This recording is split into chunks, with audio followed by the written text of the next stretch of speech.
മുംബൈയിൽ പവായ് മേഖലയിൽ സ്റ്റുഡിയോയിൽ കുട്ടികളെ ബന്ദികളാക്കി.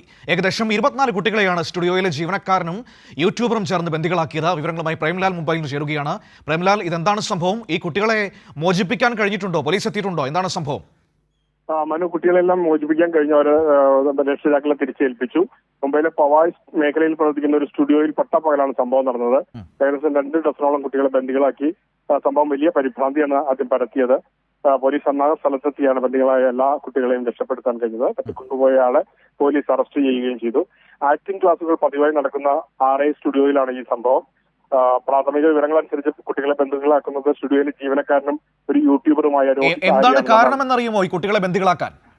ഈ രോഹിത് ആര്യ പങ്കുവച്ചൊരു വീഡിയോയിൽ പറയുന്നത് അയാൾക്ക് കുറെ ചോദ്യങ്ങൾ ചോദിക്കാനുണ്ട്. അതിന് ഉത്തരം തേടിയിട്ടാണ് അത് ചെയ്യുന്നത്. എനിക്ക് സാമ്പത്തിക പൈസയ്ക്ക് വേണ്ടിയിട്ട് ബ്ലാക്ക്മെയിൽ ചെയ്യുന്നതിനല്ല എന്നാണ് അദ്ദേഹത്തിന്റെ ഒരു സംസാര രീതി കണ്ടിട്ട് തോന്നുന്നത്. എന്തൊക്കെ മാനസിക പ്രശ്നങ്ങളുള്ളതായിട്ടാണ് അറിയാൻ കഴിഞ്ഞത്. എന്തായാലും കുട്ടികളെ രക്ഷപ്പെടുത്താൻ കഴിഞ്ഞിട്ടുണ്ട്. അതിന് വലിയൊരു ആശ്വാസമാണ്. ഏകദേശം 15 മുതൽ 20 വരെ 24ഓളം കുട്ടികളാണ്. ആക്ച്വലി 100 കുട്ടികളുടെ ഓഡീഷൻ ആയിരുന്നു അവിടെ നടത്തിയിരുന്നത്. 80ഓളം കുട്ടികളെ പോകാൻ അനുവദിച്ചു. ഈ 24 കുട്ടികളെയാണ് ഇദ്ദേഹം ബന്ദികളാക്കിയത്. ബ്ലാക്ക്മെയിൽ ചെയ്ത് പണം ഉണ്ടാക്കിയല്ല തന്റെ പദ്ധതി എന്നാണ് ഇയാൾ പറയുന്നത്. തനിക്ക് വലിയ സാമ്പത്തിക ആവശ്യങ്ങളൊന്നുമില്ല, എന്നാൽ ധാർമ്മികമായ ചില കാര്യങ്ങൾ തനിക്ക് അറിയാനുണ്ട്. അതാണ് അദ്ദേഹം വീഡിയോയിൽ പങ്കുവച്ചിരിക്കുന്നത്. താനൊരു തീവ്രവാദി അല്ലെന്നും ഇയാൾ പറയുന്നുണ്ട്. അങ്ങനെയൊന്നുമില്ലല്ലോ അല്ലേ? ഇല്ല, ഒന്നുമില്ല.